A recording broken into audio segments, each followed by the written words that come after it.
Hey everyone, welcome back to the range. Smash that like button and hit that subscribe button if Papa Flannel's video on the 5.7 sent you this way on a recommendation. Got some 5.7 by 28mm to check out today. This is from our friends at R&R Weapon Systems. This is their new R43.S. It is a solid copper loading. Let's throw this guy on the table and look at the close-ups. For our testing today, we actually have 3 barrel lengths. We have the OEM 4.75-inch 5.7 barrel in our Mark II. We have the EFK 5.3 or 5.4-inch in our USG. And we have the 10.3-inch in our Ps90 Sbr. Our Pro Chrono Digital is always at about 10 to 12 feet. It's about 50 degrees outside today. We will check these for velocity, and then we're going to check them against gel, since usually that's why a lot of people tune in for the 5.7 stuff, is to see what they're going to do in gel, even against body armor. There's just a little bit of light breeze outside today. Hopefully it doesn't affect the audio too much on your end. We'll grab our shortest barrel length first, which is our newly acquired Mark II. This has the 4.75-inch OEM barrel in it.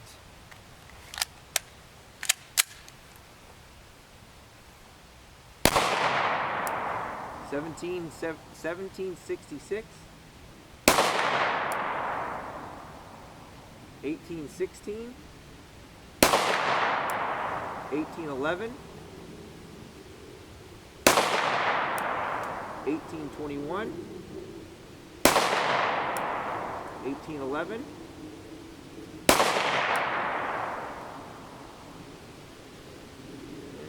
$18.11 again,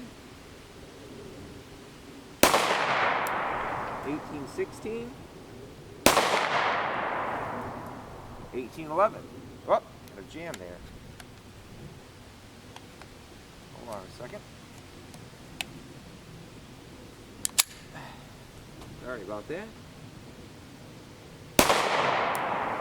$18.46, $18.09. Not bad. We did run some SS197 before this. We were getting right around 1630 feet per second, which is a little on the low end for SS197. So this 43 grain loading on this particular cold day is about 150 to 175 feet per second faster. And now our 5.7 USG, this has the 5.3 or 5.4-inch EFK threaded barrel in it. This is my original USG.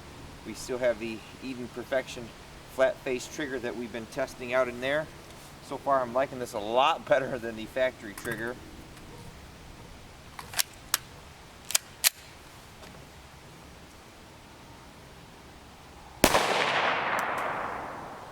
$18.62, $18.11, $17.94, $17.84, $17.82, $17.89, $17.82, $18.06, $17.82, $18.01. Not much, if any, gain there between those two barrel lengths with this load. And now our longest barrel length that we have on hand right now, this is our Ps90 Sbr. This has a factory 16-inch barrel that was cut to 10.4 inches. I don't have a 16-inch anymore to use. I thought about contacting Excel Arms because they have a PCC in 5.7x28 that uses the 5.7 magazines. Thought about contacting them. Maybe we ought to do that so we have a 16-inch barrel again. Or maybe I'll get an FN90 receiver and throw my old 16-inch barrel back in there.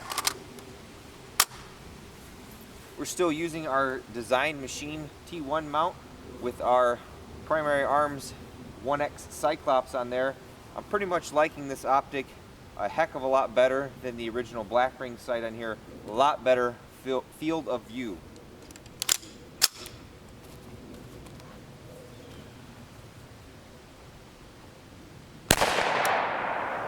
$20, $23, $20, $14, $20, $32, $20, $17, $20, $05, 1981, 1978, 1993, 1969, 1978, and that's it. So, looks like R&R says about 1890 from the 5.7. We were about 70 feet per second short on that, and 2120 out of the P90, and we were about 100 feet per second or so, averaged out on the slow side. Could be the weather. Like I said, it's 50 degrees outside. Bump it up to about 75, 80 degrees, gain about 30 feet per second. Not bad.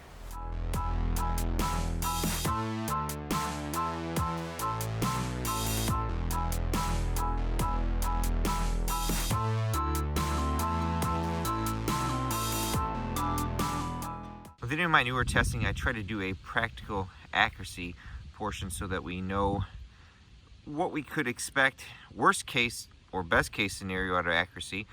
This is 0.76 inches at 15 yards. The Ps90 Sbr really doesn't lend itself to shooting very well from a bench with the lead sled, so I usually just shoot it from the bag. There is a little bit of wind today. You can see the target flapping a little bit. Maybe if we can get our hands on that Excel PCC with the 16-inch barrel, that we could put that in the lead sled and definitely have better accuracy testing out to probably 50 yards. That's a good compromise for the 5.7. But at least at 15 yards, you know you're going to be able to put those pretty close to each other. Now the fun part, we get to test this stuff in gel. This is a tumbling, non-fragmenting round, so we probably should see quite a bit of penetration. Hopefully it doesn't veer off to the left or the right of the block. So what I did is I took two of my backup blocks and stacked them on the other end so that we have a nice wide area to catch this in if it goes left or right. We'll start with the 5.3 inch and then we'll take a shot from the Sbr and then we'll check against body armor.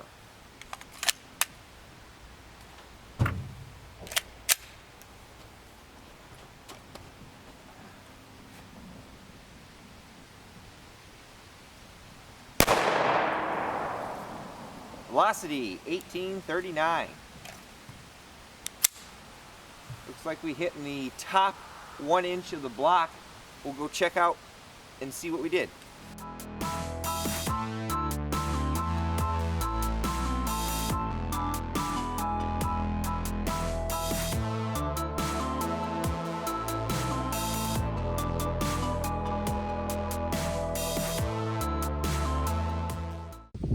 Well, it looks like we captured it in the block. There looks to be some disruption almost right within the first couple inches of the block. You can tell it's tumbling there and settles down to a final penetration depth of right around 19 inches with the base forward. As you can see, it's actually traveling down. So we'll have to remember that for the Sbr shot, that we should aim a little higher so that it doesn't hit the bottom of the table here. But that's pretty good penetration. Like I mentioned, this is a non-fragmenting round, so it's going to kind of mimic a full metal jacket, and it's there for penetration. And it did tumble. It's 43 grains, but it's a little on the shorter side compared to, say, the 31 grain SS190 because it has aluminum core. All right, enough talking. Let's do the Sbr.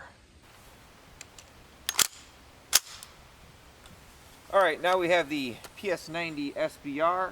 We'll take our gel shot and go check out what we did. Trying to decide where I want to shoot this at because I want to try to capture the bullet. Velocity 1932.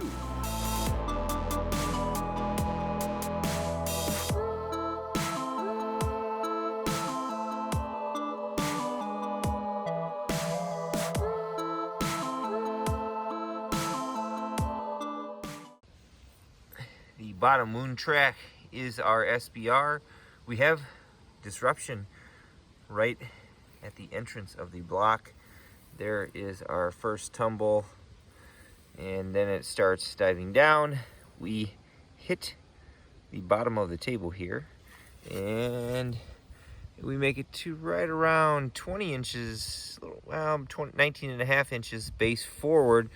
I'm gonna guess that's because we hit the bottom of the table. I'll take another shot off camera here in a second to see if we get any more penetration. I don't want to run too long with this video. We'll take another bare gel shot with the SBR to make sure what our final penetration depth would be if we didn't hit the bottom of the table.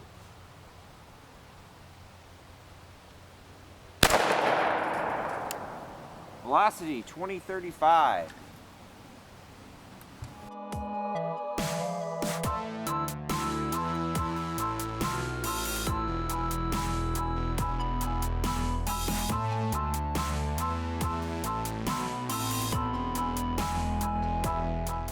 .5.7 ammunition, especially with the longer solids, can be so unpredictable. Our track right here in the middle is that second Ps90 Sbr shot. We got over 2,000 feet per second that time. Instant wound cavity there. That cavity kind of melts with the other one that we intersected. And there it is. And we actually exceeded the 16 inches of the block. And here's the cool thing. There is our bullet, base forward, traveling upwards out to right around the 22.5 inch mark. Interesting. So if you need a deep penetrating 5.7 round, this would take the cake. Here are our 3 recovered rounds. As you can see, little to no deformation from those guys other than the rifling marks from being fired. Let's check this guy against some body armor. For many of you that are tuning in that may not have a lot of knowledge on 5.7, one of the advantages it tends to have is because it can drive bullets at higher velocities, and they're the pointy bullets, is they like to penetrate soft body armor. Here we have a Battle Steel by Bowtac. This is a level 3 flexible 3A panel. It's not super, I mean it is flexible, but it's a little more on the rigid side. I'm not sure what material they're using. We just got this in for testing, so we figured we'd use this against the 5.7, and then we'll do some other tests in another video against 9mm. So we'll get this put on the front of the gel and see what we can do. We'll always start with the 5.7 first, and if it doesn't penetrate, then we'll check the SBR. We have our body armor on the front of our gel there. I need to come up with a way to strap the soft armor panels to the front of the ballistics gel when I do this testing, because they just tend to fall off, and taping them is not really easy to do.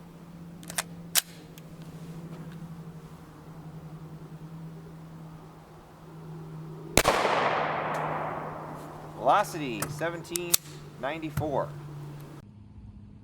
Here was our shot on our panel. What do you all think? Hey! No pass-through. It looks like they're using ultra high molecular weight polyethylene, or polyethylene for short, as their material for their armor. And this one lacked the velocity or possibly the hardness to get through. We'll have to put the SBR up against this next. Let me reposition everything. If at first you don't succeed, try a longer barrel. Let's see what we get with this guy.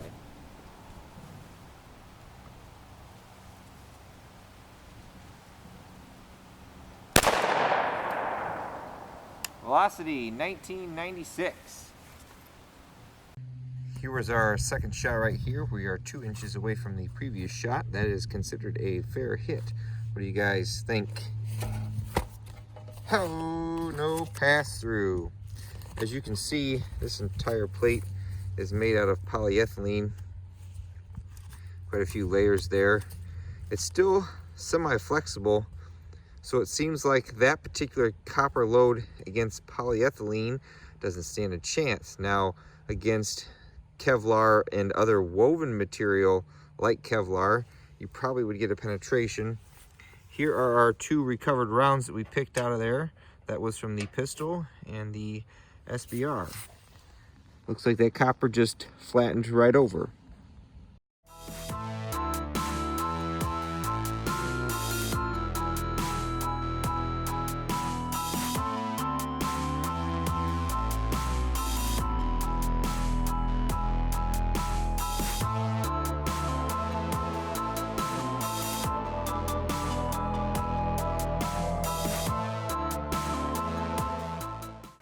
Well, that concludes another one of our 5.7x28mm testing. This R43.S certainly has very good penetration depths. It is a copper solid, so we're going to get no deformation of the bullet per se. It's going to do a lot of tumbling. I would like to see perhaps this be a longer solid by maybe make a lightning cut somewhere in there and increasing the length of it, so when it does tumble you do tear more tissues. Possibly maybe do this in 40 grain so we can get a little more velocity right around the 2,000 feet per second if possible out of the 5.7. We did have good velocity numbers. We were a little slower than what the box claims. It is cold outside. That could have a little bit to do with it. We had acceptable accuracy again for what I'm able to test with the SBR. I would like to try to find a 16-inch gun in 5.7. Like I said, maybe that Excel PCC that we can use. I'd like to thank R&R Weapon Systems for providing us with ammunition to test, my Patreon supporters, and as always, you for watching. Until next time, catch you at the range.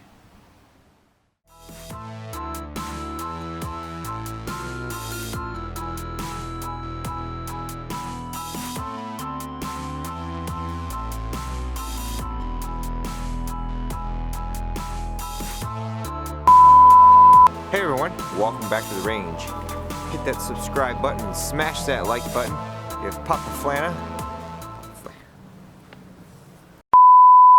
Hey everyone, welcome back to the range. Smash that like button and hit that sub button if Papa Flana's